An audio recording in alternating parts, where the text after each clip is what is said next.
Hello everyone, इस video में हम पढ़ेंगे न्यूटन रिंग्स पार्ट 2। यदि आपने पार्ट 1 अभी तक नहीं देखा है तो वो पहले आप जाके देख लो, ठीक है। तभी आपको ये पार्ट 2 अच्छी तरह समझ में आएगा।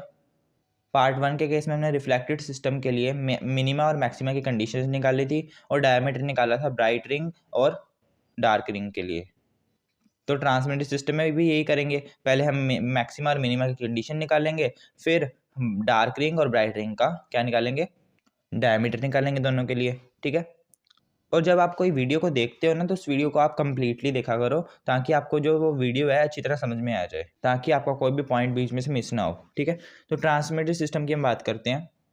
इससे पहले हम देख लेते हैं कि जो हमने पार्ट 1 में हमने क्या क्या किया था, उसको थोड़ा सा रिवाइज कर लेते हैं। हमने वहाँ प्लेनो कन्वेक्स लेंस लिया था, इसको आप प्लेनो कन्वेक्स लेंस कहते हो। इसको हमने ग्लास प्लेट के ऊपर रखा था, ठीक है। हमने माना यहाँ से एक रे ऑफ लाइट आ रही है, ठीक है। इसका कुछ पार्ट यहाँ से रिफ्लेक्ट हो जाता है, ये आपको पता है, और कुछ पार्ट अंदर की तरफ ट्रांसमिट हो जाता है। जे हम इसको वेज शेप फिल्म की तरह लेकर चल रहे हैं, एक वेज शेप फिल्म जैसी बन रही है ना ये, ठीक है। तो इसका कुछ पार्ट यहाँ से ऊपरले सरफेस से रिफ्लेक्ट हो जाता है और नीचे की तरफ ये कुछ पार्ट ट्रांसमिट हो जाता है। अब जो ये लाइट रे यहाँ तक गई है, इसका जो कुछ पार्ट है वो फिर से ट्रांसमिट हो जाएगा और कुछ पार्ट ऊपर की तरफ रिफ्लेक्ट हो जाएगा।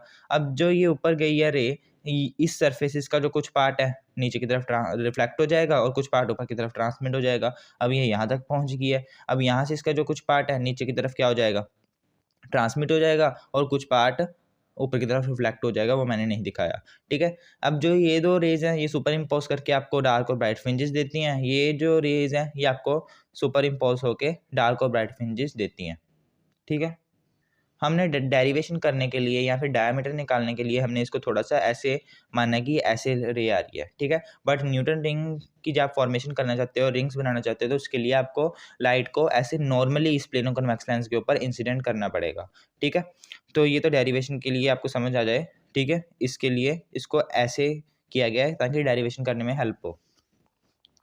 ब्राइट रिंग के लिए हमने कंडीशन निकाली थी 2t is equal to 2n+1 lambda by 2 mu previous video में। और डार्क रिंग्स के लिए यहाँ हम कह सकते हैं मिनिमा के लिए जो कंडीशन निकाली थी वो निकाली थी 2t is equal to n lambda by mu, ठीक है। ब्राइट रिंग का डायमीटर आपका ये निकल के आया था और डार्क रिंग का डायमीटर आपका ये निकल के आया था रिफ्लेक्टेड सिस्टम के केस में। ये सारा आपका रिफ्लेक्टेड सिस्टम के केस में निकल के आया था, ठीक है। अब हम बात करते हैं ट्रांसमिटेड सिस्टम की। ट्रांसमिटेड सिस्टम में, ठीक है, जो ट्रांसमिटेड सिस्टम में जो आपका पार्ट डिफरेंस है वो कैसे गिवन होता है, 2μt cos r plus alpha. ये आपका ट्रांसमिटेड सिस्टम के केस में क्या आया था, पार्ट डिफरेंस, ठीक है।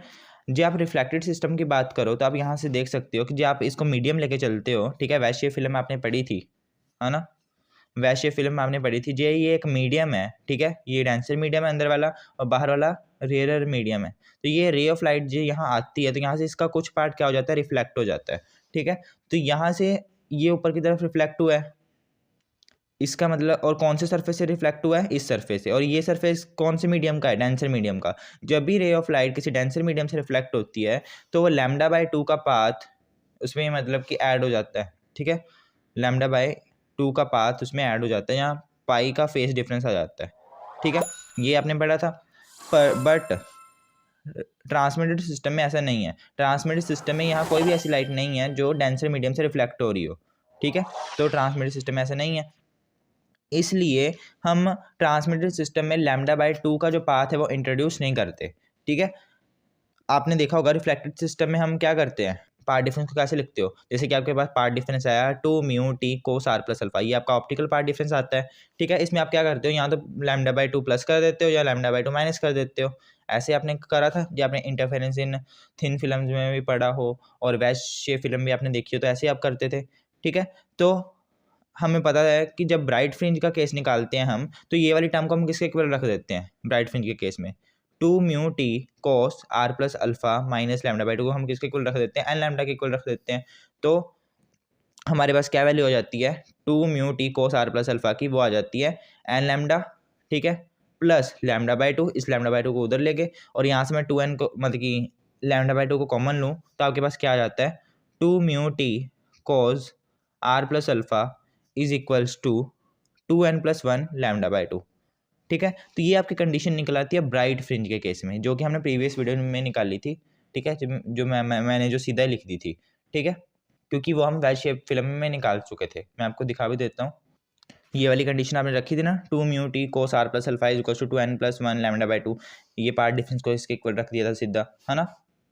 तो जो मैंने अभी करके दिखाया आपको वैसे ही ये कंडीशन आई थी, ठीक है, वेज शेप फिल्म के केस में, जब आपने वो पूरी वीडियो देखी है तो।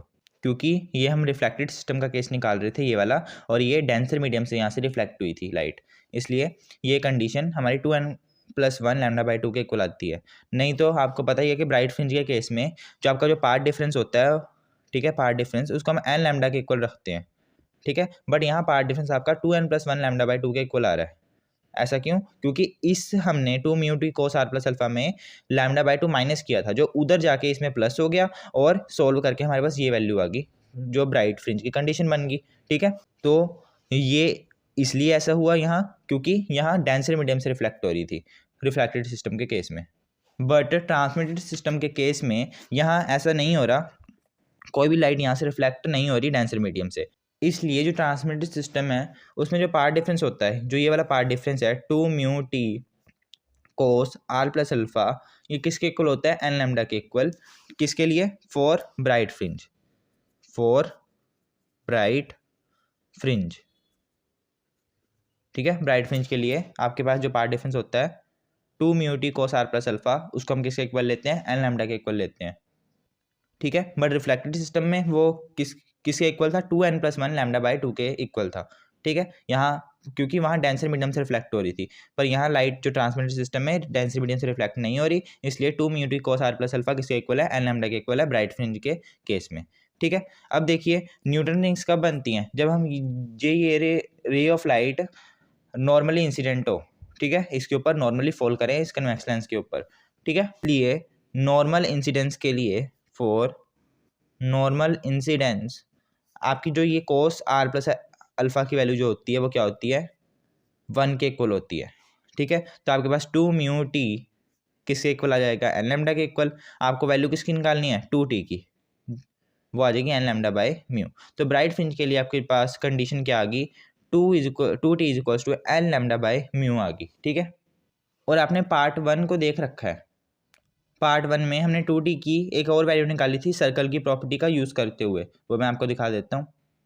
ये वैल्यू आई थी ना 2t की, आर स्क्वायर बाई आर। आपने जब इस सर्कल की प्रॉपर्टी का यूज़ किया था, e b cross b d is equals to a b cross b c, ठीक है। इसको सॉल्व करने के बाद 2t is equal to are square by r आया था, ठीक है। तो यहाँ से हम आर की वैल्यू निकाल सकते हैं, रेडियस निकाल सकते हैं, है ना, दोनों 2t की वैल्यू को इक्वेट करके, ठीक है।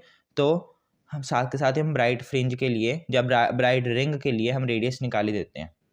तो हमने 2t की वैल्यू ये निकाल रखी है एन लैम्डा बाई म्यू, ठीक है। और 2t की वैल्यू हमारे पास वो प्रॉपर्टी का यूज़ करते हुए हमारे पास क्या रखी है? 2t is equals to r by capital R, ठीक है। इसको इक्वेशन नंबर हम मान लेते हैं, फोर्थ मान लेते हैं, ठीक है, क्योंकि थर्ड तक हमने उस टॉपिक में मान रखी है, वो टॉपिक और ये टॉपिक एक ही है ना, सेम ही है, तो इसलिए इसको हम फोर्थ मान लेते हैं। इस इक्वेशन को हमने थर्ड मान ही रखा है वहाँ, ठीक है। तो equating third and fourth equation, तो हमारे पास क्या आ जाएगा? N lambda by mu is equals to r by capital R. तो यहाँ से आप स्मॉल आर की वैल्यू निकाल लो। आर क्या है यहाँ? रेडियस ऑफ द रिंग, ठीक है। यहाँ हम ब्राइट फ्रिंज की बात कर रहे हैं, यहाँ ब्राइट रिंग की बात कर रहे हैं, ठीक है। तो ये रेडियस ऑफ ब्राइट रिंग, ठीक है। यहाँ से मैं जो आर की वैल्यू निकालूँ तो वो क्या आ जाएगा? R N lambda by mu आ जाएगा, ठीक है। ये आपकी आर की वैल्यू आ जाएगी। तो ये आपका आ गया रेडियस। यहाँ आर लैम्डा म्यू ये कॉन्स्टेंट्स हैं, इसलिए ये आर डायरेक्टली डिपेंड कर रहा है एन के ऊपर, तो इसको मैं आर एन लिख देता हूँ, ठीक है। तो आर एन की वैल्यू ये आ गई। डायमीटर हम कैसे निकालते हैं? डायमीटर मतलब रेडियस को 2 से मल्टीप्लाई करना है, तो इसको मैं 2 से मल्टीप्लाई कर देता हूँ। 2 आर एन किसके इक्वल आ जाएगा? 2 r N lambda by mu के इक्वल। और ना आपकी जो 2t की वैल्यू आई थी वो आर स्क्वायर बाय आर आई थी, ठीक है। तो ये भी आर स्क्वायर बाय आर होगा, ठीक है। यहाँ भी आर स्क्वायर आ जाएगा, ठीक है। तो आर की वैल्यू क्या आ जाएगी? जी मैं यहाँ आर की वैल्यू पहले निकाल देता हूँ। आर की वैल्यू क्या आ जाएगी? Under root are N lambda by mu आ जाएगी, ठीक है। स्क्वायर हटा दिया तो उधर अंडर रूट हो गया। अब हमें डायमीटर निकालना है। डायमीटर के लिए हम क्या करेंगे?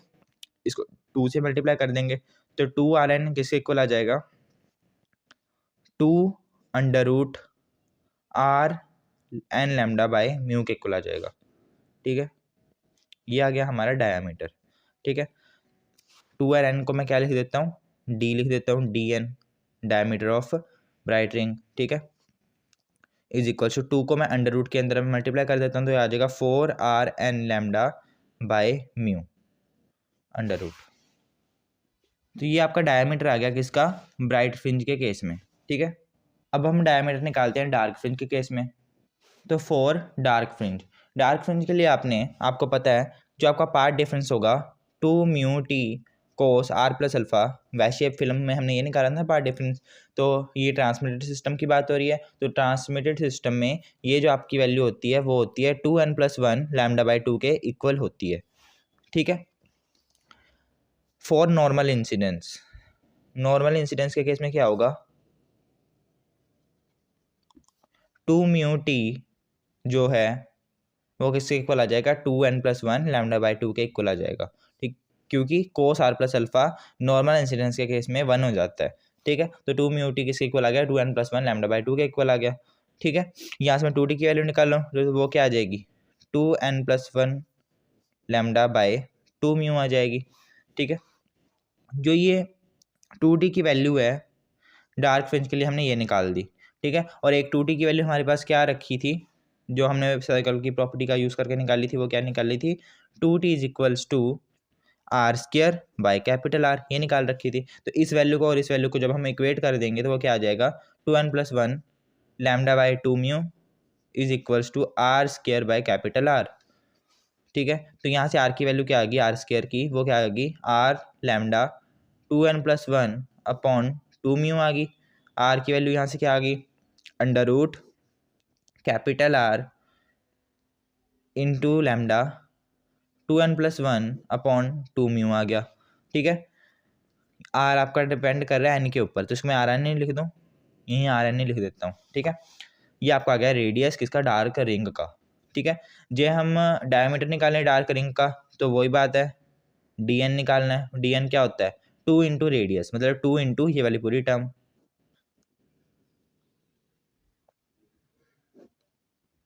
ये वाली पूरी टर्म आ गई, ठीक है। तो यहाँ से मैं 2 को अंदर मल्टीप्लाई कर दूँ तो ये 4 बन जाएगा, अंडर रूट के जब अंदर जाएगा तो, ठीक है। और जब ये 4 बन जाएगा तो 2 2 ज़ा 4, 2 1 ज़ा 2, मतलब इस 2 के साथ कट जाएगा तो यहाँ बचेगा 2r लैम्डा 2n+1 अपॉन में म्यू, ये अंडर रूट में।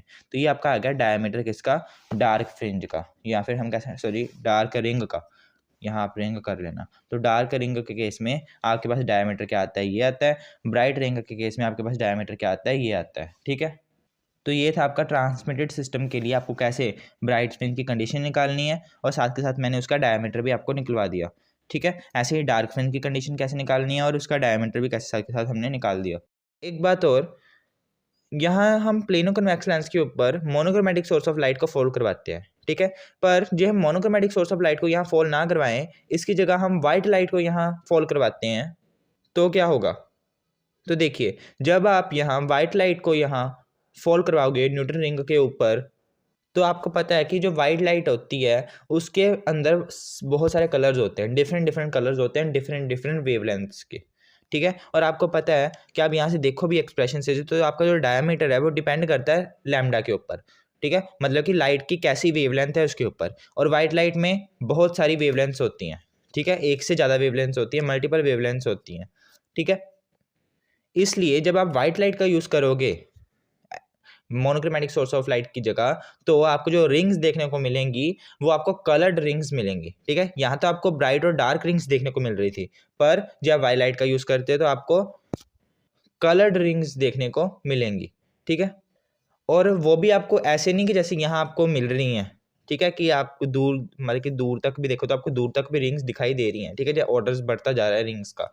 बट वाइट लाइट के केस में आपको कुछ, मतलब कि सेंटर के आसपास आपको थोड़ी बहुत ही कलर्ड रिंग्स दिखेंगी, ठीक है। पर जैसे ही आप सेंटर से दूर जाओगे थोड़ा तो आपको वहाँ यूनिफॉर्म इल्यूमिनेशन दिखेगी, ठीक है, क्योंकि रिंग्स की, मतलब कि डिफरेंट कलर्स के जो रिंग्स हैं उनकी ओवरलैपिंग हो रही होती है, ठीक है, जिसके कारण हमें दूर जाते हुए सेंटर से आप जब आप दूर जाओगे तो आपको जो रिंग्स है वो नहीं दिखेंगी, आपको यूनिफॉर्म इल्यूमिनेशन दिखेगी, कोई भी आपको रिंग नहीं दिखेगी बनी हुई, ठीक है। तो ये वाइट लाइट का केस था। नेक्स्ट वीडियो में हम बात करेंगे एप्लीकेशंस ऑफ न्यूटन रिंग की, जिसमें हम वेवलेंथ निकालेंगे मोनोक्रोमेटिक सोर्स ऑफ लाइट की यूजिंग न्यूटन रिंग्स, ठीक है।